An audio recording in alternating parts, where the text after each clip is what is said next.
Maging mabuti kang kasambahay sa mansyon, anak, ha? Huwag masyadong taklesa at pasaway nang tumagal ka naman doon. Nga pala yung panganay ng mga Del Fuego, medyo masungit at istrikto. Tiisin mo lang ang kasungitan hanggang sa mabuo natin ang pangmatrikula mo. Pasensya ka na, anak, hindi ko na kasi talaga kaya pang magtrabaho eh. Kung sana hindi ako dinapuan itong diabetes na ito eh. Hindi mo na sana kailangang huminto pa't mamasukan sa mansyon ng mga amo ko. Saad ng ina ni Rosaline matapos niyang ihanda ang mga gamit na dadalhin. Ngayong araw na kasi susunduin ng dalaga ng driver ng mga Del Fuego, kaya't hindi mahinto-hinto sa pagbibigay ng payo ang mahal niyang ina. Nay, ako na pong bahala. Yakang-yaka kong trabaho. Sisiw lang ba?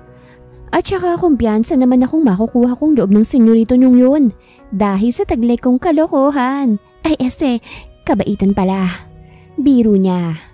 Napailing-iling naman sa kanyang ina na seryosong nagbibigay ng bilin. Ikaw talagang bata ka. Seryoso akong nagsasalita rito eh. Abay magtino ka naman anak kapag nasa seryosong usapan tayong mag-ina. Mahinahong sermon itong ipinagkibit-balikat lamang ng dalaga. Dahil hindi siya sanay sa drama, lalong-lalo na sa seryosong senaryo. Boring ang ganoon para sa kanya. Hindi naman kasi inay maganda yung palagi na lang tayong seryoso. Kailangan din naman natin ng konting kaligayahan sa buhay. Kahit na naghihirap at kinakapos tayo. Huwag pa rin natin kalilimutang ngumiti nang hindi tayo pumapangit. Anya rito. Napabugan na lamang ng hangin ng ginang at hindi na kumontra pa. O siya, nariyan na si Mang Pedring. Mag-iingat ha. Tumawag ka kapag naroroon ka na. Saad nito? Isinukbit niya ang bag tsaka matamis na ngumiti sa mahal niyang ina. Opo, Nay. Bye na po muna sa ngayon. I love you, my pretty mother. Humalik siya sa pisngi ng kanyang ina tsaka yumakap ng mahigpit bago lumabas. Binati niya ang driver bago niya ipinasok sa loob ng compartment ang bag na pinaglalagyan niya ng iilang gamit. Bye, Nay! Malakas niyang pagpapaalam nang umandar na ang kotse. Kumaway siya tsaka nagpalipad ng halik na. Sinalo naman ang kumakaway niyang ina. Ang cute ni inay, talagang sinalo yung flying kiss ko. Natatawa niyang sabi. Pinusod niya ang mahabang buhok nang pumasok ang hangin sa nakabukas na bintana ng sasakyan. Matapos maitali ang buhok, ay binalingan niya ang driver. Mang Pedring, pwede pong magtanong nang hindi naman pumapanis tong laway ko. Untag niya sa seryosong may edad na lalaki. Binalingan nitong pagmamaneho nang masagot ang tanong niya. Ano bang itatanong mo, iha? Saad nito? Yung panganay po ba ng mga Del Fuego, talagang masungit? Puno ng kuryosidad niyang tanong. Bahagya namang natawa ang driver sa naging tanong niya. Hindi naman gaanong masungit si Senyorito Kiel. Ayaw niya lamang ng mali-maling trabaho. Mabait ang binatang yon, matulungin, katulad ng mga magulang niya. Sagot nito. Tumangu-tangu lamang naman siya. Ganun po ba? Yung bunsong babae, kamusta naman po? Mabait din po ba o masungit din gaya nung panganay? Tanong niya pa. Mabait at maloko kung minsan si Senyorita Sahara. Tiyak na makakasundo mo iyon dahil gustong-gusto niyo ng matatawag na ate. Bukod sa magandang dalagat malambing napakagalante pa. Manang-mana sa mami niya. Noon ngang minsan kong dinalang panganay kong dalagita binilhan ba naman ng napakaraming damit at ilang gamit pa sa eskwela. Kwento nito. Tsaka nga pala, malapit nang magdibo yung si Senyorita. Kaya tiyak na palagi yung hihingi ng tulong mo. Dagdag pa nito. Parang na-excite naman ako, Mang Pedring, na mamit si Senyorita. Dahil gaya niya sabik na rin ako sa nakababatang kapatid. Si Itay naman kasi. Sinabihan ng maghinay-hinay sa alak at sigarilyo dahil masusunog ang baga niya. Pero hindi nakinig. Kaya iyan tuloy, nakaharap niya agad si San Pedro. Tuloy ngayon, only child lang ako. Sambit niya habang nakatuon ang mga mata sa unahan. Ine-enjoy ang maaliwalas na kalsada. Tuwang-tuwa naman ang driver habang nakikipagpalitan ng kwento sa palabirot masayahing dalaga. Ilang oras pang pagbaybay sa mahabang kalsada narating na rin nilang mansyon ng mga Del Fuego. Pagkamangha ang rumihistro sa inosenteng mukha ng dalaga. Mas lalo pa itong namangha ng akayin ng mayordomo papasok sa malawak na mansyon. Grabe naman na bahay ito. Sobrang laki. Tsak na palaging pagod ang mga katulong rito. Nanunulis ang labing komento niya. Hindi naman gaano, iha. Saad ng mayuming tinig na nagmumula sa unang baitang ng hagdan. Napalingon ang dalaga sa babaeng nagsalita. Nakagat niyang ibabang labi nang makilala si Mrs. Myla del Fuego. Nahihiya niyang kinamot ang ulo. Wala talagang prenong bibig ko. Anya sa isipan. Lumapit sa kanyang magandang asawa ni Mr. Craig del Fuego na hindi nawawala ang maganda nitong ngiti sa mamula-mula nitong labi na walang bahid ng kahit na anong pampakulay. Sorry po madam, opinyon ko lang naman po iyon. Nahihiyang paghingi niya rito ng paumanhin. Hindi mo kailangang humingi ng sorry iha. Dahil medyo totoo naman ang sinabi mo. Malaki ang bahay kaya't malawak ang kailangang linisin. Ngiting saad nito. Nga pala, ikaw ba yung anak ni Lorna? Tama ba ako? Malambing nitong tanong sa kanya. Opo madam, ako po si Roselyn Sandoval. Magalang niyang pakilala. Nahihiya siyang gumanti ng ngiti. Nakakasilaw kasi ang mapuputi nitong ngipin. Napakaganda nito. Kaya't hindi nakataka-taka kung kanino nagmana ang dalawa nitong anak. Ang cute naman ng pangalan mo, iha. Bagay na bagay sa malarosas mo mukha't labi. Saad nitong nagpalawak ng ngiti sa kanyang labi. Tila nilipad ng hangin ng hiyang kanina'y bumabalot sa buo niyang pagkatao. Gustong-gusto niyang nakaririnig ng mga papuri patungkol sa panlabas niyang anyo dahil minanan niya yun sa half-American niyang ama na nahulog sa isang simpleng Pilipina. Nga lang isang simpleng mamamayan ng Amerika lamang ang kanyang ama, kaya't walang naipamana sa kanya.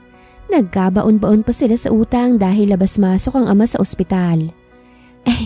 Alam ko na po yan madam, pero dahil nanggaling sa inyo yung compliment lumaki yung tenga ko. Pabiro niyang sabi. Natawa naman ito na sinabayan ng paghampas sa kanyang braso. Ay, madam masakit! Reklamo niya habang sapo ang brasong nasaktan dahil hindi niya inaasahang mabigat pala ang kamay nito. Naku, sorry iha. Likas na talaga sa akin ang manghampas kapag natatawa ako Don't worry, dahil pipigilan ko ng paghampas mula ngayon. Alika, sasamahan kita sa magiging silid mo. Malambing nitong sabi tsaka niya inakay patungo sa malawak na silid ng mga katulong. Kwarto po ba talaga ito ng mga katulong ninyo, madam? Grabe naman itong kwarto ko. Halos kasing laki na ng bahay namin. Mangha niyang sabi nang marating nila ang silid ng mga katulong na magkakatabi lamang. Gusto ko kasing maging komportable ang mga taong nakakasama namin dito sa bahay. Tsaka hindi naman dito gaanong nakakapagod iha. Dahil mga high-tech ang gamit panlinis dito. Sa kusina lang medyo nakakapagod dahil hindi sa amin uso ang kumain sa labas. Saad nito. Nga pala, kung ayos lang sa'yo, tulungan mo na sila Manang Roda sa paglalatag ng pagkain sa mesa dahil kakain na tayong lahat. Saad pa nitong kaagad namang sinunod ng dalaga. Nagtungo si Roselyn sa malawak na dining area ng malaking bahay matapos niyang isuot ang uniformeng pangkatulong. Ano pong maitutulong ko, Manang Roda? Tanong niya sa mayordoma nang lumapit siya rito. Gumawa ka na lamang ng pineapple juice para kay Senyorito Kiel. Iyong sariwa ang gawin mo. Kumuha ka ron sa malaking ref nang hindi mo na kailangang ibabad pa sa ice cubes bago lumamig. Pagbibigay nito ng utos sa kanya. Sige po, bukod puro na wala na po ba akong gagawin? Tanong niya bago gawin ang iniatang sa kanyang gawain. Wala na, dahil kapag tapos na tayong maghanda ng pagkain nila, ay kakain na rin naman tayo. Tugon nito. Saan po ang kainan nating mga katulong, Manang? Tanong niya pa. Sa mesa, kung saan kumakain ng mga amo natin. Nakangiti nitong tugon na nagpabilog sa mga mata niya. Tumango na lamang sa kanyang ginang bago siya nito talikuran dahil marami pa itong kailangang gawin. Pumihit naman na siya. Binuksan niya ang malaking ref at doon ay hinanap ang pinya. Nasaan na ba yun? Sambit niya dahil hindi niya mahanap kung saan nakahilera ang prutas na gagawing juice. Andyan ka lang pala. Nakita niya rin sa wakas ang hinahanap. Nasa pinakang ibaba yun at natatakpan ng ilang klase ng prutas, kaya't hindi niya kagad nakita. Kumuha siya ng isa tsaka dinala sa malawak na lababo. Hindi naman siguro mahahalata ni senyorito kung mamanumanuhin kong pagpiga. Nakakahiya naman kasing magtanong dahil busy silang lahat. Bubulong-bulong niyang sabi matapos balatan ng pinya. Kumuha siya ng malalim na baso. Matapos yun ay nilinga niya ang paligid. Abala ang lahat kaya't hindi napansin ang ginagawa niyang pagpiga sa hinati-hati niyang pinya. Sayang naman kung itatapon. May vitamins pa naman to kahit wala ng katas. Anya tsaka kinain ng pinigang pinya. Ang sarap! Komento niya bago itapon sa basurahan ang balat ng pinya. Nilinisan niya muna ang lababo at naglinis na rin siya ng kamay. Pagkatapos ay dinala niya ng juice sa hapag kung saan naroroon ang mag-asawang Del Fuego. Maging ang dalawa nitong anak na babae at lalaki. Heto na po ang fresh pineapple juice niyo, sir. Malawak ang ngiti niya sa labi nang ilagay sa ibabaw ng mesa ang inuming ginawa. Naghintay siya ng pasasalamat ngunit wala siyang nakuha, kaya tumabingi ang labi niya. Bagay na hindi nakaligtas sa mga mata ng nakababatang kapatid ni Kiel. Sa ilalim ng mesa ay ramdam ni Kiel ang pag-apak ni Sahara sa kanyang paa, kaya't matalim niya itong tinignan. "Don't you know how to say thank you, my dear brother?" Mataray sa kanyang tanong ng kapatid na nagpatikwas sa kilay niya. "Oo nga naman anak, magpasalamat ka naman dito sa magandang anak ni Lorna." Segunda naman ang kanyang ina. "Go on, say thank you to her." Sulsulpan ng kanyang ama kaya't hindi makapaniwalang tinignan niya ang mga ito. Bago tapunan ng tingin ng dalagang, kiming nakangiti sa kanya. "You're welcome, sir." Sungit. Hininaan niya ang huling sinabi. Batid niyang walang planong pasalamatan siya ng binata, kaya tinugunan niya na ito bagaman walang sinabi. Pagkuway na upo sa tabi ni Manang Roda. "That was rude." Mahinang sermon ni Myla sa panganay na anak. "What? It's her job to serve us. They are paid for their service. So, there's no need to say thank you." Giit niya. "Mag-uusap tayo mamaya, Batang Del Fuego." Bagaman mahinahon ay naroroon ng diin sa boses ni Craig na hindi nagustuhan ang inasal ng panganay na anak. "Kumain na tayong lahat." Saad nito. "Manang, anong tawag dyan sa kanin na yan na kulay yellow?" Inosente niyang turo sa kanin na malapit sa binatang hindi pinaghihiwalay ang kilay. "Salubong palagi. Animoy pasa ng mundo." "Java rice ang tawag dyan, ate." Si Sahara ang sumagot. Dahil katabi lamang to ni Manang Roda. Kaya't narinig din ito ang tanong niya. "Paabot kuya, gusto ni Ate Rosalie ng Java rice mo." Anito sa nakatatandang kapatid. "Sir, pwede pahingi?" Tanong niya. Wala namang naging tugon ng binata. Basta na lang nitong iniabot sa kanyang lagayan ng kanin. Pagkatapos ay tahimik na ipinagpatuloy ang pagkain. "Thank you, sir." Pasasalamat niya tsaka sumandok ng kanin. "Hindi naman pala ito masarap, Manang." Mahina niyang sabi matapos malasahan ng hindi pamilyar na kanin. "Pangmayaman ang lasa." Dagdag niya pa. "Stop complaining kung hindi pasok sa panlasa mo. Kapag nasa harapan ka ng pagkain, matuto kang itikom ang bibig mo. Nakakawala ka ng gana." Saad ni Kiel na nagpangiwi kay Rosaline. Dahil hindi niya inaasahang maririnig pa nitong sinabi niya. Gayong napakahina na noon. "Kiel!" Maotoridad na sita ni Craig sa panganay na anak. Napatayo na ito at ganun din ang panganay nito. "What? Wala naman akong sinabing masama, dada. Nagsasabi lang naman ako ng totoo. Kung hindi niya gusto, edi wag niyang kainin. Ang dali-dali lang eh." Madiin paliwanag niya sa amang, batid niyang nagtitimpi lamang sa kanya. "Hindi ka namin pinalaking bastos." Saad naman ni Myla na hindi na rin nagugustuhan na ipinapakitang asal ng panganay na anak. Pasensya na po." Hinging paumanhin na ngayon ay naluluhang dalaga. Nang dahil sa walang preno niyang bibig, ay nangyari ito. Nagmukha siyang bida-bida. Nakakahiya. Nawala ang enerhiya niya nang dahil sa nangyari. "Ngayon umaarte ka naman. Ano pa bang talent meron ka?" Puno ng sarkasmong baling ni Kiel sa nakayukong dalaga. Kanina ang daldal-daldal mo. Ngayon pa victim ka naman. What an artist. Mapakla siyang tumawa. Mariin na lamang na napapikit ang mag-asawa. Sila ang dahilan kung bakit nagiging magaspang ang ugali ng panganay nilang anak. Tinutulan kasi nila ang kahilingan nito. Ang car racing na sobrang delikado. Tapos na akong kumain. Ani Kiel tsaka pumihit paalis ng hapagkainan. Nagtungo siya sa silid at doon ay kinuha ang susi ng kanyang sasakyan. Hindi niya dinala ang cellphone dahil batid niyang tatawagan siya ng mga magulang.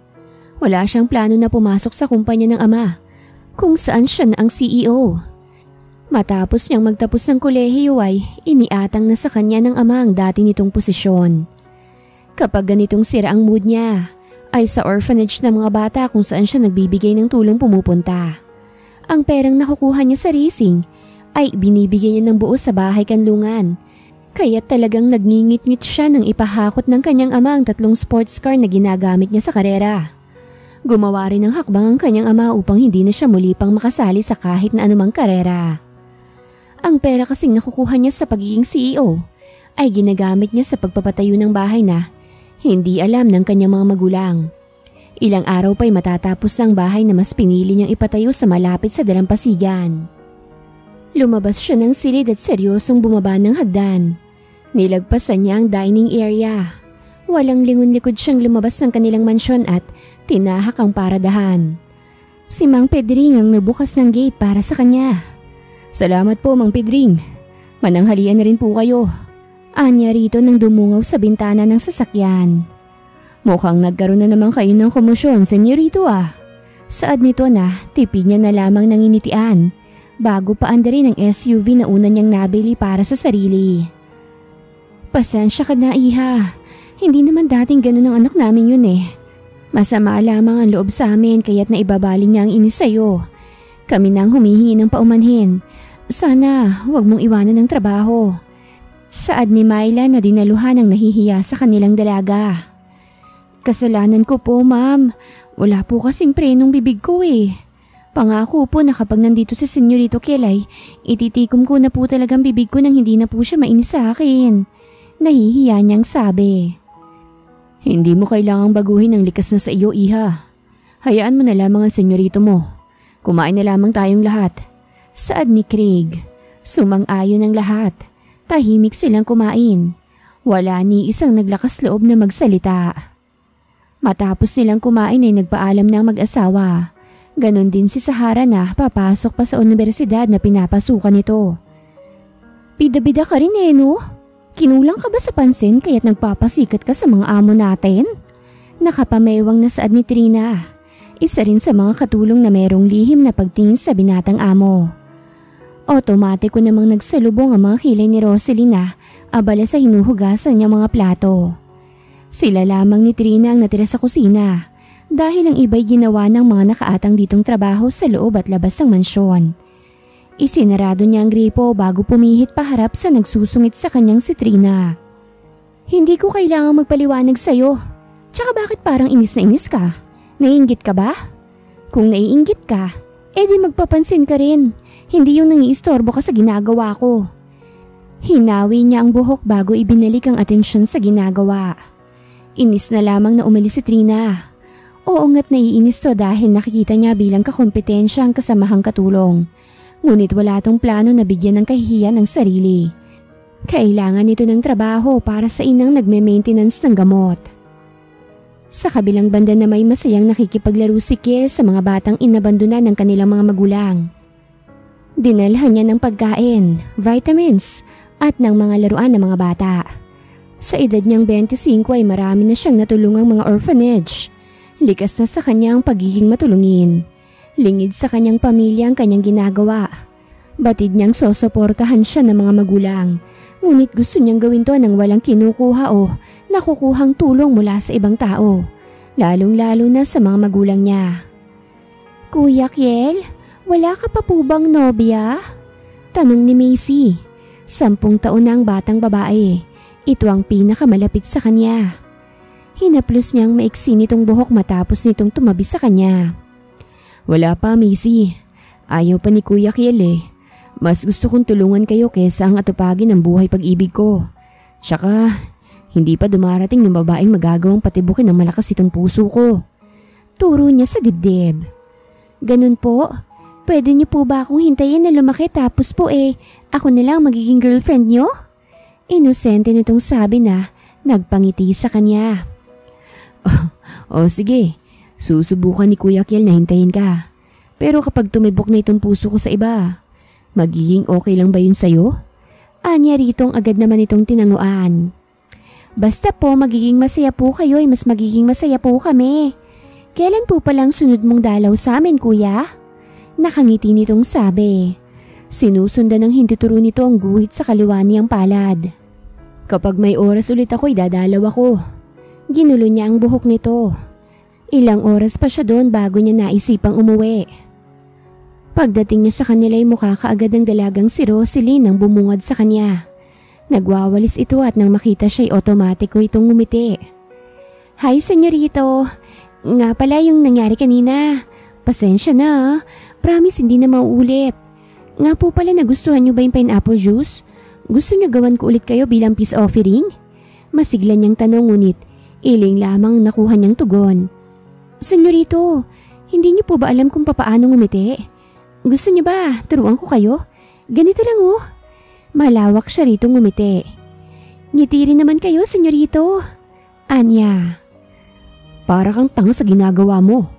Ani Kiel tsaka tinalikuran ng madaldal na dalaga. Mukhang hindi na ito apektado sa nangyari kanina. Diretso siyang pumasok sa kanyang silid habang ang dalagay na panguso na ipinagpatuloy ang pagwawalis. Nang sumapit ang hapunan na hindi na umimik pa ang dalaga, tahimik siyang kumakain. Matapos kumain ay dating gawi. Naglinis sa kusina at pagkatapos ay nagmop. Ate Rosaline, alika muna sandali, may ipapakita lang ako sa'yo. Tawag ni Sahara sa bising-bising dalaga. Itinigil niya naman ang ginagawa tsaka humakbang palapit sa amang dalaga. Ano po ba yun? Magalang niyang tanong rito. Ang galang naman masyado. Sahara na lang ate ang itawag mo sa akin. Saad nito. O sige, Sahara. Ngiti niyang tawag sa pangalan nito. Yun, alika sa kwarto ko ate, may ibibigay ako sa iyo eh. Mahina nitong sabi dahil kapag narinig ng ibang katulong ay baka magtampo. Hinila ni Sahara ang daladala patungo sa makulay niyang silid. Tada! Mamili ka na ng dress na gagamitin mo sa party ate. Bulalas nito. Anong party? Tsaka bakit kailangan ko pang magsuot ng ganyan? Hindi babagay sa akin ang ganyan kaeleganting damit. Kakamot-kamot ulong Anya. Magdedebo na ako sa susunod na araw at lahat kayo invited. Lalong-lalo ka na. Magpapakater sila mami at daddy kaya hindi naman kayo kakailanganin sa kusina. Saad nito. Gusto niya pa sanang umangal dahil hindi naman siya sanay sa mga sosyal-sosyalan. Ngunit dahil ayaw niyang magtampo sa kanya ang among dalaga, ay pumili na lamang siya ng dress na sa tingin niya ay babagay naman sa kanya. Perfect yung napili mo ate. Anas ni Sahara tsaka sa kanya kinuha ang dress at itinapat yun sa kanya. Tinitingnan kung kakasya ba. Isukat mo na ate Rosaline. Masigla nitong utos sa kanya. One shoulder split thigh ang disenyo ng dress na kanyang napili. Matingkad at kumikinang ang kulay asul na tela na tsak babagay sa maputi niyang balat na minana sa ama. Iginiya siya ng dalaga sa walk-in closet nito at doon ay ipinasuot sa kanya ang hawak niyang eleganteng bestida. OMG! Ang ganda mo ate! Namimilog ang mga matang puri ni Sahara sa kanya matapos niyang humarap dito. Ang sexy mo! Mas mahubog ka pa sa akin ah! Tsak na maraming lalaki ang lilingon sa'yo. Saad pa nito. Naku, matagal ko nang alam yan. Confident niyang sabi na nagpatawa sa dalaga. I like your confidence ate. Same tayo. Nakipag-apirito sa kanya. Nagbiruan pa sila doon ng ilang minuto bago ng dalaga hinubad ang sinukat na dress. Dalhin mo na yan sa kwarto mo ate. Ako na lang mag-aayos sa'yo. Anitong tinanguan niya. Pwede bang pahingi ng plastic? Yung hindi makikita sa loob kung anong laman. Anya, Nangunot naman ang noo ni Sahara. Aanin mo naman ang plastic, ate. Puno ng kuryosidad na tanong nito. Paglalagyan ko nitong dress, mahirap na baka makita nung tipaklong tong binigay mo Tumalon-talon dahil sa inggit. Dinaan niya yun sa biro kaya't bahagya itong natawa. Wala akong plastic dito ate, pero paper bag meron. Kinuha nito ang kulay itim na paper bag na pinaglagyan ng mga biniling damit. Tsaka yun ibinigay sa kanya. Ipinasok niya naman kagad sa loob ang dress. Tapos ay nagpaalam na dahil nakakahiya naman kung maghapon siyang makikipagkwentuhan habang ang mga kasama niya abala sa kanilang mga trabaho. Laking pasasalamat niya na wala siyang nakasalubong nang pumasok siya sa inuukupang silid. Inilagay niya ang paper bag sa ilalim ng kanyang kama. Tapos ay lumabas na rin siya at tumulong kay Manang Roda na nagpupunas ng mga vase at ilang malalaking paintings. Dumating na rin ang araw ng 18 kaarawan ni Sahara. Abala ang lahat ng tao sa mansyon. Mga pawang naghahanda. Rosaline, di ba binigyan ka na rin ni Ma'am Mylen ng buwanang sahod natin? Naipadala mo na ba sa pamilya mo? Tanong sa kanya ni Trina nang tumuloy ito sa kanyang silid. Kasalukuyan siyang nagsusuklay ng basang buhok. Hindi pa siya nakakapagdamit. Oo, bakit? Takang tanong niya rito. Kita niyang pag-aalala sa mga mata nito. Kasi si nanay, isinugod sa ospital Kulang ang pera ko. Uuwi ako ngayon din mismo sa amin. Hindi na ako magpapaalam Ayokong bigyan ng alalahanin sila madam. Alam kong hindi naging magandang pakikitungo ko sa'yo. Nagselos lamang ako dahil ilang taon na rin ako rito pero ni minsan hindi ako binigyang pansin ni senyorito. Kung ayos lang sa'yo na hiramin ko yung perang ipinasahod sa'yo, gagamitin kong pandagdag sa pampagamot kay inay. Sana naman mapagbigyan mo ko, Rosaline. Ibabalik ko rin agad kapag nakabalik na ako rito. Nagsusumamo ang tono nito. Ha? Hindi ba dapat sa mga amo natin ka humihingi ng tulong? Trina, may sakit din kasi si inay. Nangangailangan din siya ng gamot. Pero sige, naiintindihan ko naman ang punto mo Dahil kahit naman akong nasa kalagayan mo mas pipiliin kong lumapit sa iba. Pero Trina, kalahati lang ang maipapahiram ko dahil hindi naman po pwedeng walang pambili ng gamot si inay. Anya rito. Otomatiko namang nagningning ang mga mata nito. Lumapit ito sa kanya tsaka inabot ang palad niya at pinisil ng marahan. Maraming salamat, Rosaline. Pasensya ka na sa mga nasabi ko Mangiyak-ngiyak nitong sabi. Niyakap pa siya nito. Sandali, kukunin ko yung pera. Kumala siya rito. Kinuha niya sa ilalim ng kanyang kutsyon ng 10,000. Tsaka yun ibinigay kay Trina. Abot-abot ang pasasalamat nito bago tuluyang magpaalam. Nang lumabas si Trina, isinuot pa rin niya ang uniformeng pangkatulong. Mamayang 5:00 pa naman ang oras ng selebrasyon, kaya tutulong na muna siya sa mga gawain. Sa paglabas niya hindi niya inaasahan ang biglang pagsulpot ni Kiel. Halos masubsob siya sa matigas nitong dibdib nang pumihit siya. Mabuti na lamang at nahawakan nitong magkabilaan niyang balikat. Para naman kayong kabuti, senyorito, na bigla na lang sumusulpot sa kung saan. Ano po bang kailangan niyo? Tanong niya rito. Wala akong kailangan. Dumaan lang ako. Malamig nitong sabi tsaka siya iniwan. Problema ba ng taong yun at palaging parang galit? Pinagli siguro yun ni Ma'am Myla sa sama ng loob. Anya na nagpatigil sa hindi pa nakakalayong binata. Naku patay, narinig yata yung mga sinabi ko. Napaatras siya ng lumingon nito at masamang tumingin sa kanya. Mind your own business, maid. Madiin itong sabi bago ipinagpatuloy ang pag-alis. Napamaang naman siya. Ang sama ng ugali. Oo, gwapo ka, pero ang pangit ng ugali mo. Anya sa isipan at baka marinig na naman siya ng binata. Bakit ba ako nagpapa-apekto sa yung tokmol ka? Tse, ang pangit mo. Binilatan niya ito nang tuluyang makalayo sa direksyon niya. Hinawi niya ang buhok tsaka siya nagtungo sa hardin kung saan abala ang lahat. Nang tuluyang sumapit ang oras ng selebrasyon ay mas pinili ni Rosaline na pumuesto sa isang sulok, malayo sa mga mayayamang tao na masayang nagpapalitan ng kwento. Nakangiti siya habang pinagmamasdan ng napakagandang si Sahara na ngayon ay isinasayaw na ng ama. Makikita mo sa mga mata ng mag-ama ang saya. Kumuha siya ng cocktail drinks nang alukin siya ng isang lalaki na kasamahan ng mga caterers. Ngumiti ito sa kanya kaya't gumanti rin siya rito. Pagkatapos ay umalis na rin kaagad ang lalaki. Dinala niya sa labi ang kupita at saka inisang lagok ang laman nun. Ngingiwi pa lamang sana siya nang kalabitin siya ni Manang Roda na mukhang problemado. "Oh, Manang, anong problema? At parang tinakasan kayo ng taong merong malaking utang sa inyo?" Tanong niya rito. "Si Trina, nag-iwan ng sulat sa kwarto niya. Lentek na babaeng yun. Sabi para sa inang hiniram sa ating pera. Abay, tingnan mong nakasulat. Humihingi sa atin ng tawad sa kasinungalingang ginawa." Inabot nitong isang papel na kaagad niya namang binasa. Otomatikong nangunot ang noo niya nang mabasa ang dahilan ni Trina kaya nito nagawang lokohin sila. Nabuntis umano ito ng hardinero at ang perang nakuha sa kanila ay gagamitin para sa panganganak nito. May sira talagang kukote ng babaeng yun ano? Ginatasan pa tayo? Naiiling niyang nilakumos ang papel tsaka yun itinapon sa kung saan. Bahala siya. Limus ko na sa kanya yung perang yun. Basta wag na lang talaga siya magpapakita sa akin. Ang kapal din. Pwede namang sabihin na lang yung totoo ginamit pa yung nanay niya. Ay, mga tao talaga.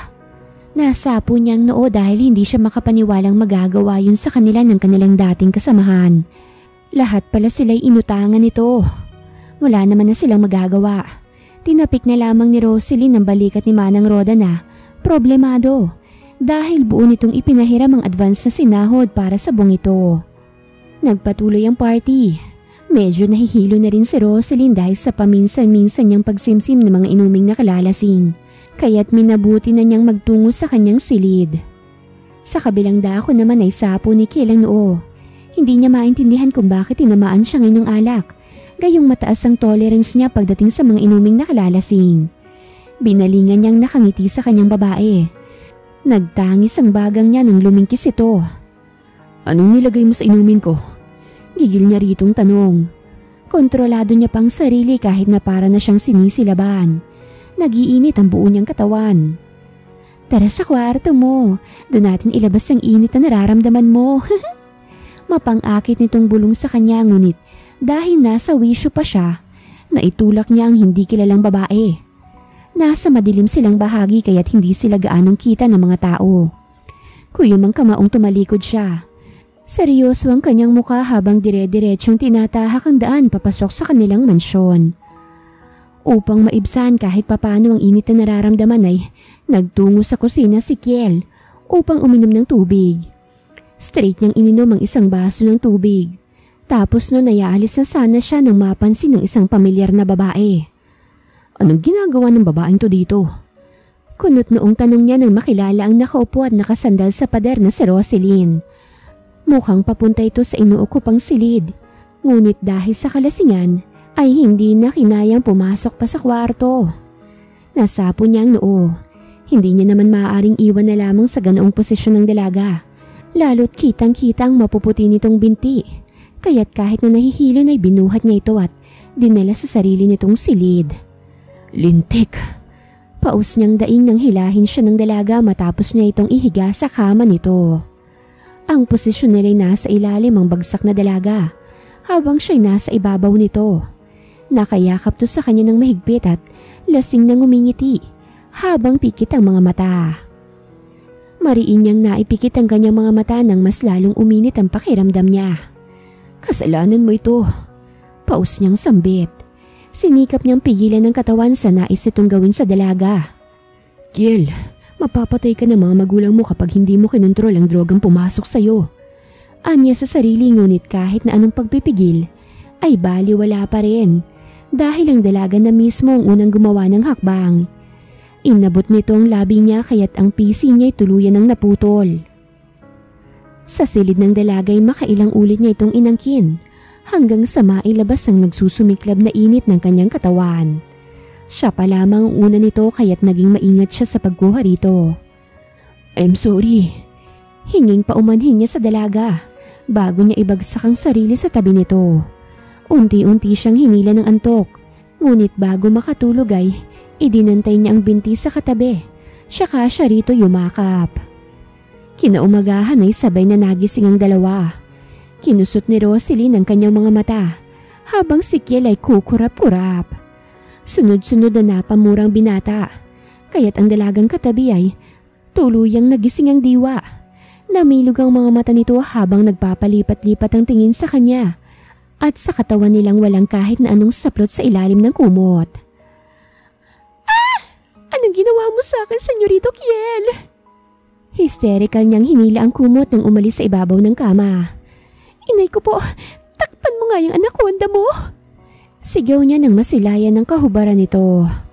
Huwag kang maingay, maririnig nila tayo. Pinulot niya mga hinubad na damit. Tsaka yun isinuot. Sira ulo ka ba? Paanong mananahimik ako ay diniligan mong rosas ko? Grabe ang sakit. Lintik na sawa mo yan. Naiiyak niyang palatak dito. Sinamantala mo ang kalasingan ko eh. Nasa kwarto kita, kaya sinadya mo to. May pasungit-sungit ka pang nalalaman dyan pero type mo naman palang sexy kong katawan. Parang bata niyang asik rito. Napahilamos naman si Kiel. Kinakabahan siya na baka marinig sila ng mga magulang. Shh! Calm down, okay? Oo, kasalanan kong nangyari pero hindi ko ito ginusto. Pilit niyang pagpapaunawa. Lalapitan niya palang sana to nang malakas na bumukas ang pintuan. Galit na mukha ng ama ni Kiel ang bumungad sa kanila. Sa likod nito ay ang asawa na gulat habang nagpapalipat-lipat ang tingin sa kanilang dalawa. Gigil na lumapit si Craig sa panganay na anak at walang ano-anong inundayan ng suntok na nagpabuwal rito. Hindi kita pinalaking ganito, Kiel del Fuego. Anong karapatan mong pakialaman ng anak ni Lorna? Sino nagsabing pwede mo siyang galawin? Itinayo siya ng ama at galit na sinalubong ang nagpapaliwanag niyang mga mata.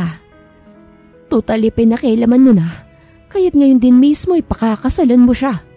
Matigas nitong sabi na nagpagulat sa lahat. What? No! It's just one mistake, Dad. Hindi niyo ako pwedeng ipakasal sa babaeng hindi ko mahal. Ni wala akong nararamdaman sa kanya kahit nakatiting. Mariing pagtanggi niya. Eh kung wala ka palang nararamdaman, sana hindi mo pinakialaman. Magbihis ka. Isasagawa natin ang civil wedding sa pagitan ng dalawa. At bukas sa bukas din, maninirahan na kayo sa bahay na itinatago mo sa amin. I'm your dad. Kaya't alam ko kapag meron kang itinatago sa amin ng mami mo. Puno ng diin itong sambit. Hindi niyo ako maaaring diktahan kung anong dapat at hindi ko dapat gawin. Aksidente lang naman ang nangyari. Hindi ko sinasadya. Pagdidiin niya pa ngunit kung matigas siya, mas matigas ang kanyang ama. Kiel, huwag ka na umangal pa sa daddy mo. Panindigan mo na lamang ang ginawa mong ito. We know what's best for you. Hindi na ni Myla mapigilang hindi sumabat dahil masyado nang tumataas ang tensyon sa pagitan ng kanyang mag-ama. Everything will be alright, Iha. Pangaalo nito sa yakap na dalagang halata ang takot. Fine, pero ibabalik niyo ang lahat ng kotseng kinuha niyo sa akin. I'm not joining the race. Ibebenta ko ang mga iyon nang sa ganun ay masuportahan ko pa rin ang mga taong tinutulungan ko. Alam kong alam niyo rin ang tungkol doon, Dad. Papasok lamang ako sa munisipyo kasamang babaeng yan kapag nasa akin ang hinihingi ko. Maging patas kayo sa akin.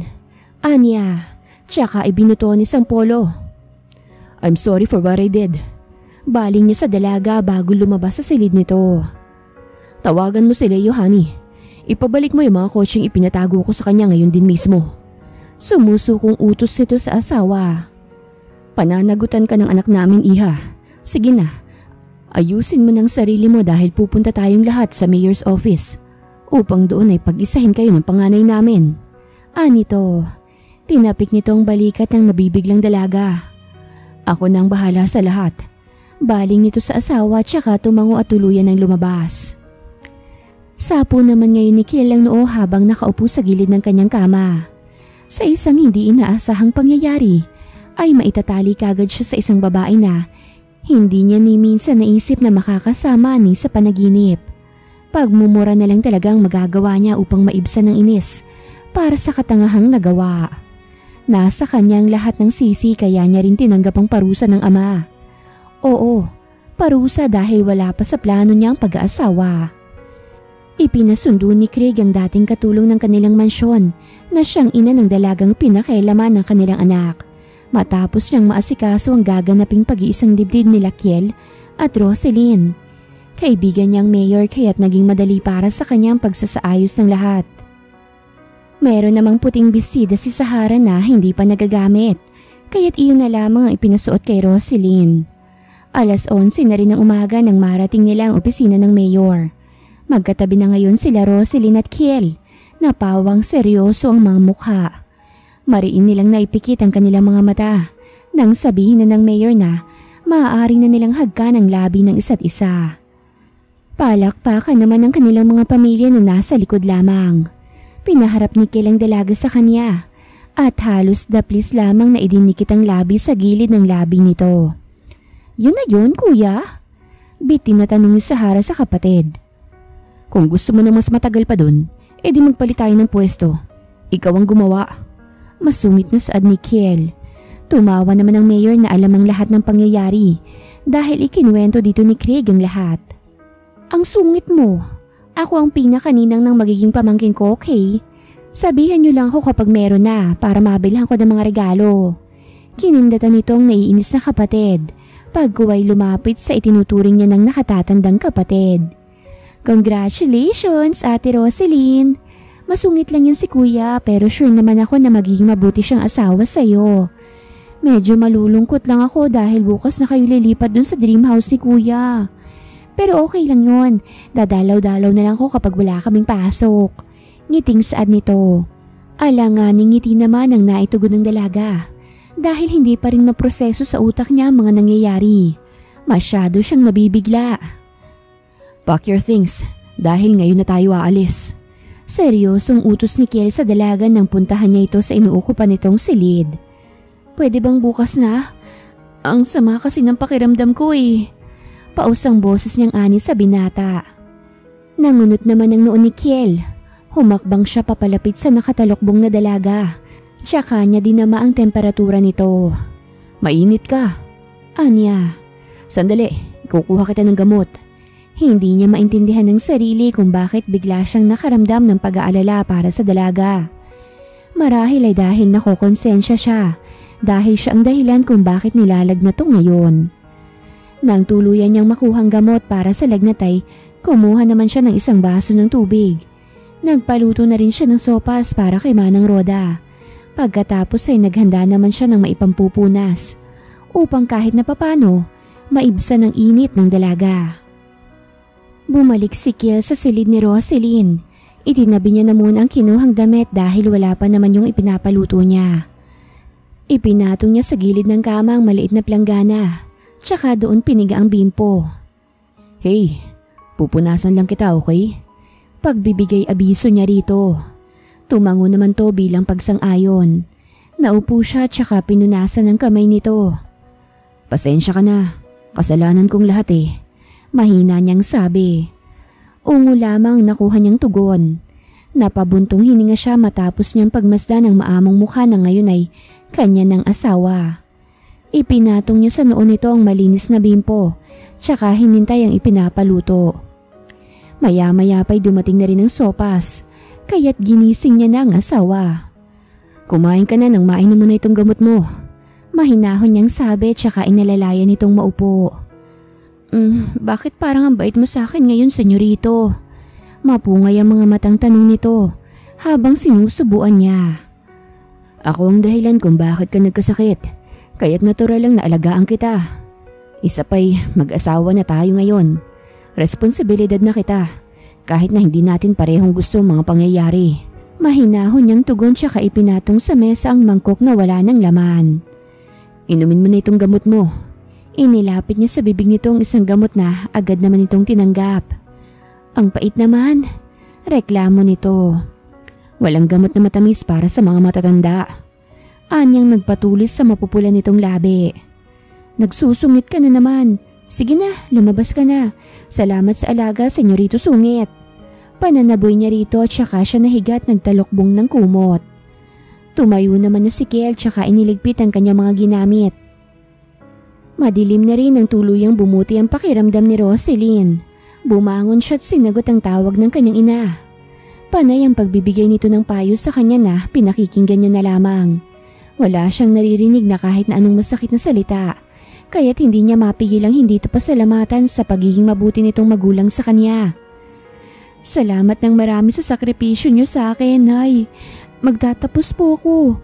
Pangako ko po yan sa inyo.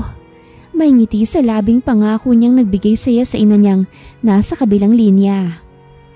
Rinig naman ni Kiel ang lahat ng sinabi ng asawa. Nasa labas siya dala ang hapunan nito.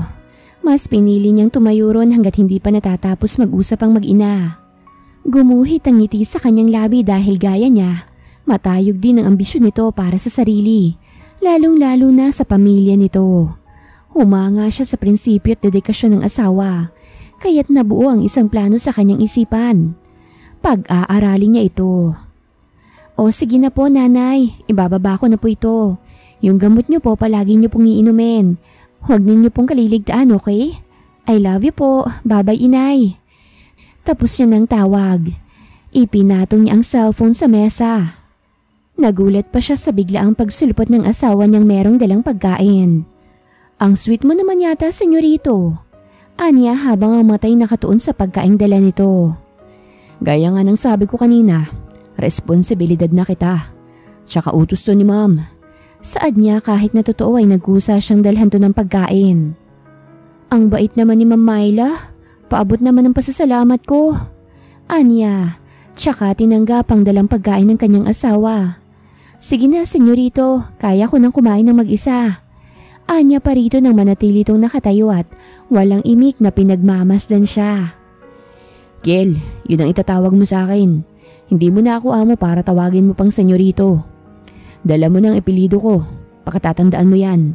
Saad nito pagkuway pumihit na palabas. Napakasungit niya talaga. Hindi man lang ba talaga niya alam kung papaano ngumiti? Naiiling niyang sabi bago lantakan ang pagkaing nasa kanyang harapan. Nang matapos siyang kumain ay dinala niya ang pinagkainan sa lababo. Nadatnan niya ron si Manang Roda na umiinom ng tubig. Kumain na po ba kayo, Manang? Tanong niya na agad naman itong tinanguan. Naupo siya sa tabi nito. Kamusta ka? Tanong naman ito sa kanya. Maayos naman po. Nahihiya niyang tugon. Hindi mo kailangang mahiya. Lalong hindi mo kailangang kabahan dahil nasa mabuti kang kamay. Alam kong hindi mo ginusto ang mga nangyari. Ngunit ito na marahil ang kapalaran ninyo. Kaya't buo mong tanggapin. Alam kong magiging masaya ka sa poder na senyorito. Mabait na bata si Kiel. Naging bugnutin lamang at mainitin lamang ang ulo nang alisin sa kanya ng mga magulang ang bagay na kinahihiligan. Ang racing. Sa totoo lang naiintindihan ko naman sila, Sir Craig, dahil kaligtasan lamang ng anak nila ang kanilang iniisip. Maging mabuti ka na lamang na asawa sa kanya, iha. Pag-aralan mo na siyang mahalin. Tinapik nito ang braso niya at saka sa kanyang ngumiti ng puro. Hindi niya alam ang isasagot kaya ngumiti na lamang siya at nagpasalamat. Malalim na rin ang gabi nang maisipan niya ng matulog. Habang nakatingin sa kisame, ay hindi niya mapigilang hindi isipin ang ibinigay sa kanyang payo ni Manang Roda. Di naman niyang dibdib. Wala pa namang abnormal na pagtibok na nangyayari, kaya't nasisiguro niyang hindi niya pa minamahal ang kanyang asawa. Ipinilig niya na lamang ang ulo. Tsaka winaglit ang maraming katanungan sa kanyang isipan at pinilit ng matulog. Kinaumagahan ay maaga silang gumayak. Inihatid sila ng pamilya ni Kiel. Hindi matapos-tapos na bilin ang iniwan sa kanila ng mga magulang ni Kiel bago ang mga itong nagpaalam. Ang ganda ng ambience dito. Napakatahimik at ang presko pa. Sariwa ang hangin. Ang sarap siguro ditong tumira. Ngiti niyang sabi habang ninanamnam ang magandang tanawin sa labas. Correction, dito ka natitira. Masungit na saad ni Kiel. So ngayon, hindi natin masasabing pangmatagalan ng pagtira ko rito dahil pwedeng-pwede ka namang mag-file ng annulment kapag na-realize mong kalokohan lamang lahat ng to. Sambit niya. Huwag mong pangunahan ng mga bagay na hindi pa nangyayari. Hindi ako tumatakbo sa responsibilidad. Meron akong paninindigan. Higit sa lahat ay meron akong isang salita. Nanumpa ako kaya tutuparin ko yon. Nasa sayo kung aalis ka. Pagkasabi niya nun ay nilagpasan niya ang asawa. Lumabas siya at nagtungo sa tabing dagat. Doon ay inubos niyang mahigit 1 oras. Nagkibit balikat na lamang si Roselyn. Pumihit siya patungong kusina. Meron na siyang asawa kaya't kailangan niya ng gampanan ng pagiging may bahay. Medyo makulimlim na rin sa labas, kaya't naisipan niyang magluto ng sinigang na baboy. Masarap humigop ng sabaw ngayong malamig ang panahon. Iyon na lamang ang ulam na niluto niya. Pinagsabay niya na ang pagsalang ng ulam at ng pagsasaing ng bigas sa kalan nang isahan na lamang ang trabaho. Nang tuluyan niya ng makumpleto ang sangkap ng lulutuin, ay hinayaan niya na ang apoy at binalingan naman ng pinya na nakita sa gitna ng babasaging hapag. Gaya ng dati ay minano-mano niya ang pagpigaron, pagkatapos ay inilagay niya sa ref ng lumamig-lamig ng konti. Saktong 6:00 nang matapos niyang inihanda ang kanilang hapunan. Bumalik na rin ang asawa niya kaya't inaya na niya itong kumain. Kakaiba yung lasa ng fresh pineapple juice kapag ikaw ang gumagawa. Ano bang sikreto mo sa masarap na paggawa nito? Tanong ni Kiel nang maubos ang isang baso ng paboritong inumin. Magagalit ka ba kung sasabihin kong piniga ko ng sarili kong mga kamay yung pineapple juice mo na yan? Nahihiya niyang tanong rito. As long as malinis yung kamay mo, walang problema sa akin. Sagot nitong ikinawala ng kabang nararamdaman niya. Napangiti siya. Naguhugas ako ng kamay, sinasabon ko pa nga kaya talagang malinis. Paniniguro niya. Tumango ito. Masarap din ba yung luto ko? Tanong niya. Tango lamang nakuha niyang sagot mula rito. Masaya na siya sa sagot nitong yon kahit na walang boses. Sumandok na rin siya ng ulam at tahimik na kumain. Nga pala, anong nangyari dun sa ilan mong sasakyan? Nasa na? Naibenta mo na ba? Nakapag-donate ka na rin ba sa mga orphanage na tinutulungan mo? Usisa niya matapos nilang kumain. Nasa mabuting kamay nang napagbentahan ko ng mga sasakyan. Matagal-tagal akong hindi makakadalaw sa mga bata. Kaya siniguro ko mapupunan ng lahat ng pangangailangan nila. Seryoso nitong tugon sa kanya. Napangiti siya. Lihim na namamangha sa kabutihan nito. Papasok ka ba sa kumpanya niyo bukas? Tanong niya na naman. Yes, kailangan ako sa kumpanya. Kaya't hindi maaaring hindi ako pumasok. Pinaglilive ako ni Dad pero hindi ako pumayag. Dahil hindi naman ako sanay nang walang ginagawa. Lalong hindi ako sanay na pumirmi sa bahay. Seryoso pa ring sagot nito. Kiel, ganyan ka ba talaga? Ibig kong sabihin, hindi mo ba talaga alam kung papaano ngumiti? Mukha kang masungit at pasa ng mundo kapag ganyan ka. Ngiti-ngiti rin naman minsan. Promise, nakakasigla ng pusong paminsan-minsang pagtawa, lalo na ang pagngiti. Exercise din ng ating mga labi ang pagngiti, kaya't subukan mo rin minsan. Anya rito ngunit para itong bingi. Ay bastos, kitang nagsasalita pa yung tao Reklamo niya nang walang paalam siyang iniwan sa hapag ng natulili niyang asawa. Iniligpit niya na lamang ang mga pinggan tsaka yun hinugasan. Nang masigurong malinis na ang kusina, ay nagtungo na rin siya sa itinuturo sa kanyang silid ng asawa. Kinaumagahan ay nagulat si Roselyn sa naging alok sa kanya ni Kiel. Gusto siya nitong pag-aralin, bagay na hindi niya tinanggihan dahil gustong-gusto niyang matapos ang kolehiyo. Lalong-lalo na ang propesyong pinili, ang pagtuturo. Bagaman pareho silang abala sa kanya-kanya nilang tungkulin sa loob ng universidad at sa kumpanya ay nagagampanan pa rin nila ng maayos ang setup ng kanilang pagsasama. Bigayan ang nangyayari. Lumipas na rin ang halos 1 buwan. Naging maayos naman ang kanilang pagsasama bilang mag-asawa. Hatid sundo ni Kiel ang asawa kapag papasok at uuwi na ito. Ramdam na ramdam ni Roselyn ang pagbabago. Batid niyang hindi na lamang pagiging asawa sa papel ang tingin niya kay Kiel.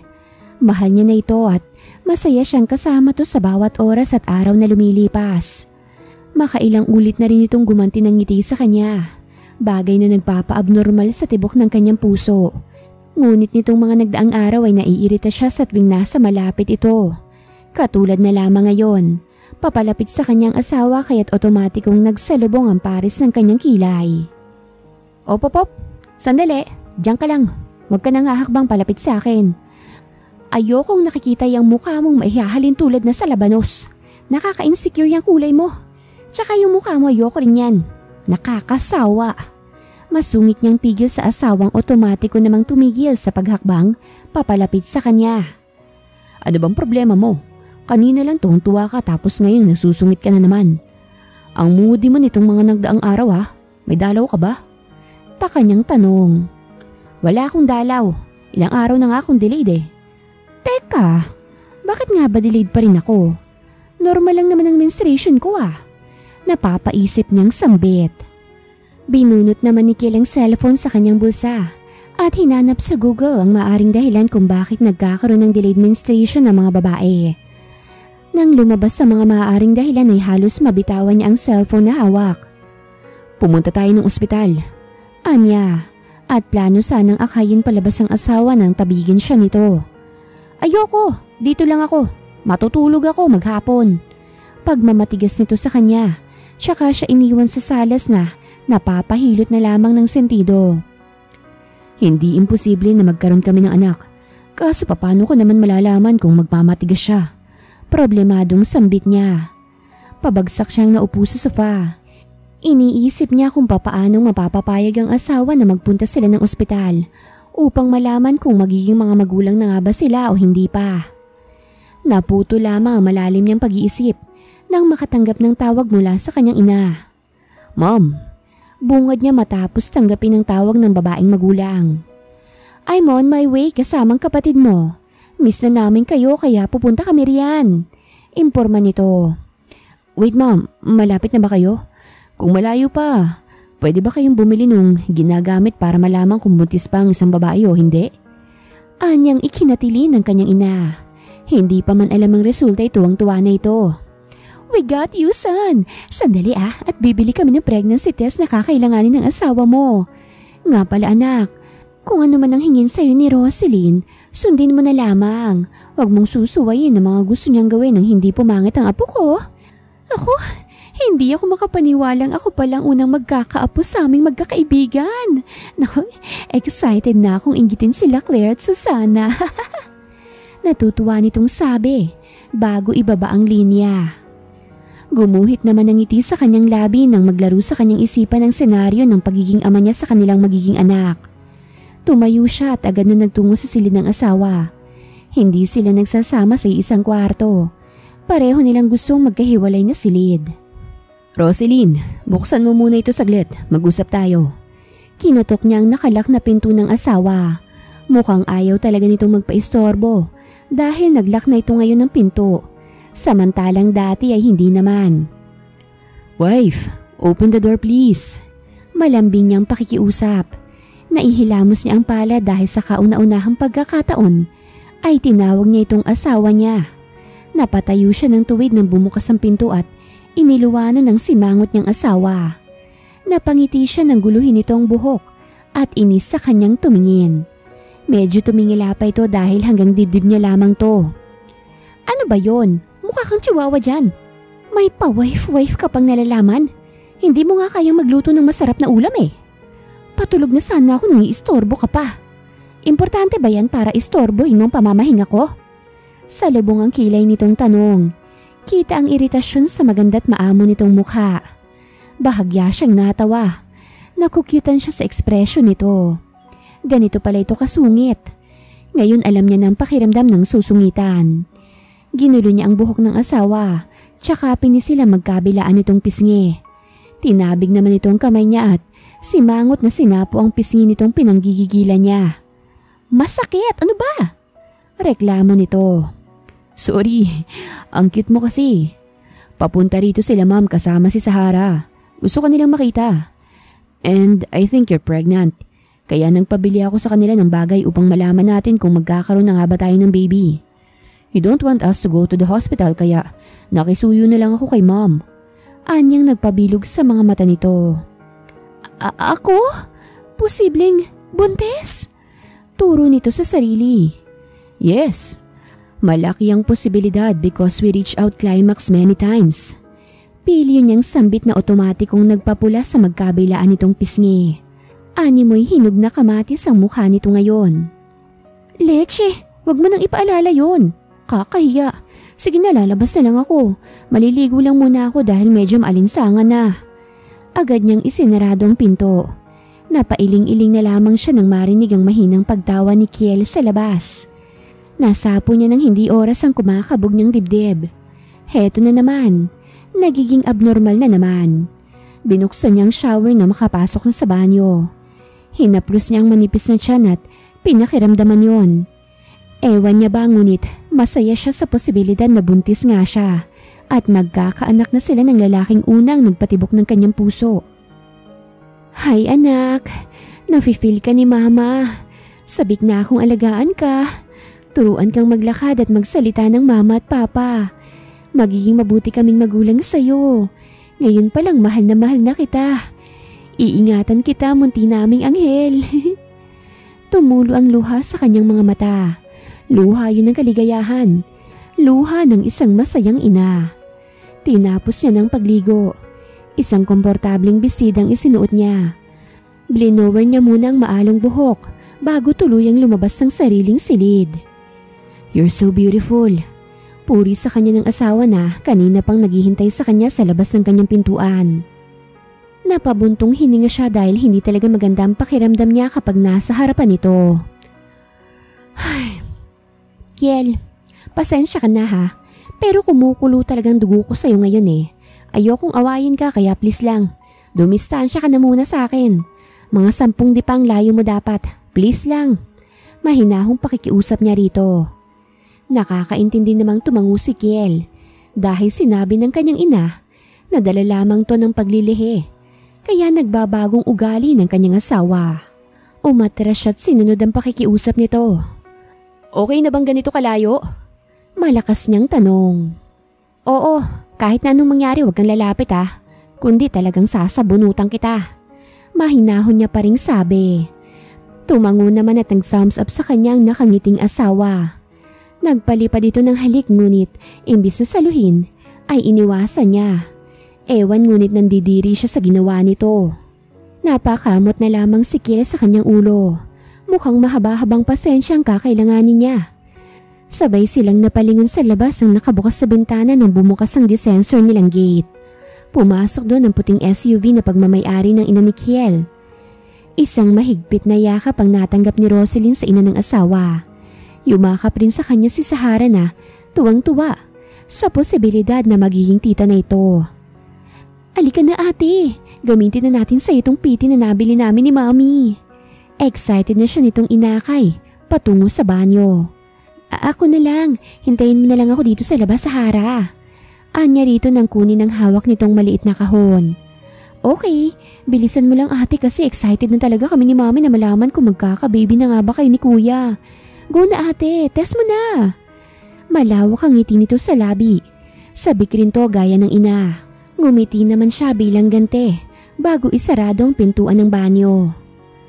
Kumuha siya ng konting urine bago pataka ng pregnancy test ng 3 beses. Pikit mata niyang hinintay ang magiging resulta. At nang buksan niya ang mga mata, otomatiko siyang naluha. Buntis ako. Emosyonal niyang sambit. Narinig naman yun ni Sahara, kaya't nagtatatalo nito sa labis na tuwa. Tinawag nito ang ina't kapatid na nag-uusap. Ate Roselyn is pregnant! Imporma nito sa ina't kapatid. Hindi maipaliwanag na tuwa ang ngayon ay nararamdaman ni Kiel. Lumabas ang asawa niya sa banyo, hawak ang maliit na bagay. Ibinigay nito yun sa kanyang ina na naluluha rin dahil sa sobrang tuwa.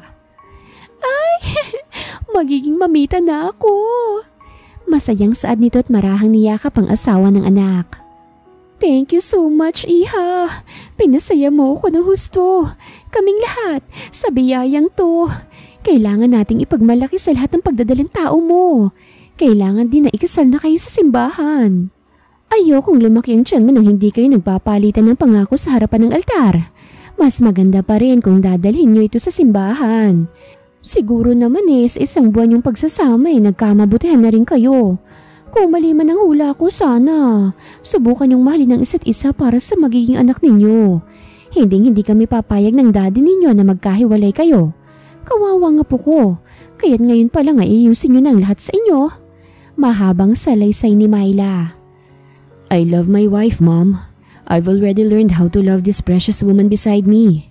Pagtatapat niya, idinantay niya ang kamay sa balikat ng asawa na bigla na lang natahimik at mabilis na nagtakip ng ilong. Kailan ba mo? Sabi ko dumistansya ka, hindi ba? Ani Rosalie na ikinabunghalit ng mag-inang nakamasid sa kanilang dalawa. Naligo ako, wife. Tsaka mabango ako. Malinis ako sa katawan. Anya ngunit nanindigan ng kanyang asawa.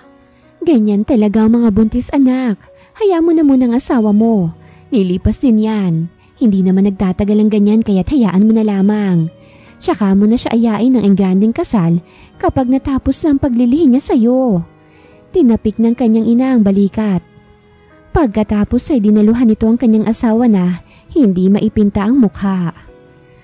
Napapakamot sa ulong dumistansya siya kahit na gustong-gusto niyang yakapin ng mahigpit ang asawa. Gusto niyang hawakan ang tiyan nito upang damhin ang kanilang anak. Kawawa ka naman, kuya. Natatawang pangaasar ni Sahara matapos tapikin ang kanyang braso. Parusa mo na rin yan dahil sinungit-sungitan mo si Ate Rosalie noon. Binilatan siya ng kapatid kaya't napapailing na lamang siya. Minabuti niya na lamang na umalis upang maghanap ng singsing na babagay sa mahal niyang asawa. At nang tuluyang makapili ng singsing ay sunod niyang tinawagan ng kaibigang si Jared na merong nobya na wedding organizer. Sinabi niyang lahat-lahat sa kaibigan. Kaya't buo nitong ibinigay ang suporta sa kanya. Sunod niyang inasikaso ang susuotin nila ng asawa. Sa isang kilalang wedding designer siya nagpagawa ng kanilang susuoting damit pangkasal. Simbahan na lamang ang kulang. Kompleto naman na sila sa mga personal na dokumento, kaya't madali na lamang siyang makapagpa-schedule. Ipinagpabukas niya na lamang ang pagpunta ng simbahan dahil malapit na ring dumilim. Tinatawagan na rin siya ng kanyang ina kaya't minabuti niya nang umuwi sa bahay nila ng mahal niyang asawa na ngayon ay dinadala na ang una nilang supling. Saan ka ba nanggaling? Na hindi ka man lang nagpaalam na aalis ka't gagabihin ka sa paglabas. Nag-aalala sa iyo ang asawa mo. Nakokonsensya dahil iniisip niyang dinamdam mo ang ginagawa niyang pagtaboy sa iyo. Palatak sa kanya ng ina nang pinagbuksan siya nito ng pintuan. Bumili ako ng engagement ring namin, ma'am. Kumuha na rin ako ng wedding organizer at nagpadesenyo na rin ng mga gagamitin namin para sa espesyal na araw ng buhay namin. Ngunit gagawin kong proposal kapag natapos ng paglilihi niya. Kailangan narito kayong lahat kapag inaya ko na siya ng kasal sa simbahan. Ngiti niyang ani sa ina. Proud naman siyang niyakap ng ina. Buo siya nitong sinuportahan. Nakapaghanda na ako ng hapunan natin. Kumain na tayong lahat. Papunta na rin dito ang daddy mo. Dito na lang din kami magpapalipas ng gabi. Saad nitong nagbigay ngiti sa kanyang labi. The best talaga ang kanyang ina. Bagaman makulit itong magulang ay hinahangaan niya ang pagiging ilaw nito. Bago magtungo sa hapag ay itinago niya na muna sa sariling silid ang biniling singsing. Ilang minuto lang din ay dumating na rin si Craig kasama si Manang Roda. Merong bitbit na mga pagkain ng ginang kaya't parang piyesta ang kanilang naging hapunan. Matuling natapos ang paglilihi ni Rosaline. Bagaman maselan ay hindi niya itinigil ang pag-aaral. Alagang-alaga naman siya ng asawa, kaya't walang masamang nangyayari sa kanya, lalong-lalo na sa kanilang anak. Ang kanyang inay sinundo nila Craig at Myla. Doon sa mansyon ng mga ito naninirahan ang natitirang magulang na tuluyan ng gumaling sa sakit nitong diabetes. Dahil sa awa ng Diyos ay nadala pa naman sa gamutan. Hapon na rin ang marating nila ang kanilang bahay. Nagtataka si Rosaline kung bakit madilim sa loob. Wala bang kuryente, love? Tanong niya sa kanyang asawa. Tinanggap niya na rin sa wakas ang pag-ibig nito nang muli itong magtapat. Matapos ang mahigit 1 buwan niyang paglilihi ay sinabi niya na rin ang tunay na nararamdaman. Kaya't wala nang ligaw-ligaw na nangyari. Meron, love. Nakalimutan ko kasing iwanang bukas ang ilaw kaya madilim. Malambing niyang tugon tsaka inakay papasok ang nagtataka niyang asawa. Love! Nakaramdam siya ng kaba nang hindi niya nararamdaman sa kanyang tabi si Kiel. Kinapa niya ito ngunit wala, kaya't hinanap niya ang switch. At nang kumalat ang liwanag ay nakita niyang asawa niya na nakaluhod. At nakangiting hawak nito ang isang maliit na kahon na naglalaman ng singsing. Kiel! Nanunubig ang kanyang mga mata nang buksan nito ang maliit na kahon. Tumambad sa kanyang napakagandang singsing na merong diamante sa gitna. Be my wife. Roselyn Sandoval. Hindi naging maganda ang una nating kasal dahil parehas nating hindi nan gusto ang isa't isa. Ngunit ngayong pareho na tayo ng nararamdaman ay oras na upang dalhin kita sa bahay ng Diyos. Sabay tayong manunumpa ng pag-ibig sa loob ng simbahan. Samahan mo kung tuparin ang lahat ng mga pangarap natin. Let's get married again, my beautiful, gorgeous, and lovely wife. Puno ng pagmamahal niyang sambit habang titig na titig sa mga mata ng babaeng pinakamamahal. Yes na ate! Sulsul ni Sahara. Doon lang. Kitang-kita ang saya sa mga mata nito. Masaya ito para sa kanya. Ibinalik niya ang tingin sa asawang naghihintay sa kanyang magiging sagot. Matamis siya rito ngumiti at dahan-dahang tumango. Sabay nating tuparin ang lahat ng mga pangarap natin. Minamahal kong Kiel. Pagkasabi agad na sinuot sa kanya ng asawa ang singsing. Pagkatapos ay tinawid ang distansya ng kanilang mga labi. Hindi nila alintana ang kanilang pamilya na nakatuon ng mga mata sa kanila. Bago pa man sila magpalitan ng singsing sa simbahan, ay dinala muna ni Kiel ang asawa sa orphanage ng mga bata. Dito ay pinakilala niya si Macy. Tuwang-tuwang batang babae dahil sa wakas ay meron na umanong kasama ang kanyang kuya Kiel. Sinabi ng batang babae na meron na ritong gustong umampon, ngunit hindi pumayag hanggat hindi sila muling nasisilayan. Bago umalis ay kinausap ni Kiel ang mga namamahala sa orphanage na yon. Inalam niya kung mabubuting tao ba ang aampon kay Macy, at nang masiguradong mabubuting tao ang mga ito, ay napanatag na rin siya. 4 na buwan ang tiyan ni Roselyn nang tuluyan silang ikasal ng asawa sa simbahan. Marami ang dumalo. Karamihan ay mga kilalang tao. Hindi matatawaran ng saya na kanilang nararamdaman sa mga sandaling ito. Tuluyan na rin nagtapos sa kolehiyo si Roselyn. Proud sa kanyang ina, lalong-lalo na ang asawa. Ang pagkuha ng lisensya bilang guro ay pinagpaliban niya na muna dahil malaki na rin ang kanyang tiyan. Pinagbawalan na rin siya ng kanyang asawa. Ilang buwan pa'y isinilang na rin ni Roselyn ang unang anak nila na lalaki. Hinagka ni Kiel ang noon ng asawa, ganon din ang noon ng kanilang bagong silang na anghel na pinangalanan nilang Roskilius. Sobrang galak na kanyang nararamdaman dahil isa na siyang ganap na ama. Ang silid ay napuno ng saya matapos makita ng mga matatanda ang una nilang apo. Salitan ng mga ito sa pagkarga sa munti. 1 taon lamang ang lumipas ay biniyayaan muli ang mag-asawa ng isa pang anak na nasundan pa ng isa pa. Sa paglipas pa ng ilang taon, naisakatuparan na rin ni Roselyn ang pangarap para sa sarili, sa magulang, lalong-lalo na sa kanyang pamilya na pinuno nila ng pagmamahal ng lalaking pinakamamahal. Araw-araw sa kanyang ipinararamdam ni Kiel kung gaano siya kahalaga at kung gaano siya kaganda sa paningin nito. Kahit pa nagbago na ang dati ay perpektong hubog ng kanyang katawan. Naging sentro nilang Diyos. Kaya't wala silang naging malalang pag-aaway. Kapag nagkakaroon ng tampuhan, ay nadadala nila sa mahinahong pag-uusap. Ang tanging hiling na lamang nila ay ang kaligtasan ng kanilang pamilya. Bukod doon, ay wala na silang mahihiling pa dahil lahat ng pangarap at mga dalangin nila ay ibinigay na sa kanila ng Diyos. Wakas.